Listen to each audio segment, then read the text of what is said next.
Today we're going to talk about how to add, extract, and remove images from worksheets. So today we're going to explore how to work with images in Excel spreadsheets using IronXL library in C#. So I've already installed the IronXL library via the NuGet package manager. And if you haven't already done so, make sure you do that if you want to follow along. And let's jump right into our program CS file.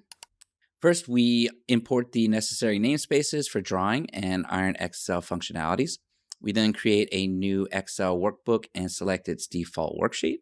We use the insert image method, which takes in the file path of the image and its dimensions. Dimensions are specified by the top left and bottom right corners in the spreadsheet, which are calculated by subtracting the column and row values. Moving on, let's talk about working with images. We first retrieve the list of images in the worksheet using the images property. Then we loop through each image and convert it to any bitmap object and then save it.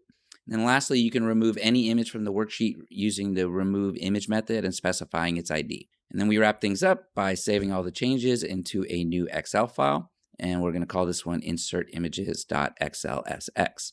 So let's run the project and see how it turns out. Sweet, it worked perfectly.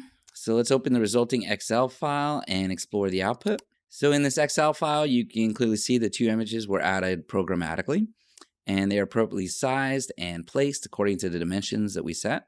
Now let's check out the extracted photos in the folder. So these are the saved images we inserted earlier, and as you can see, they're saved as individual .png files with unique IDs.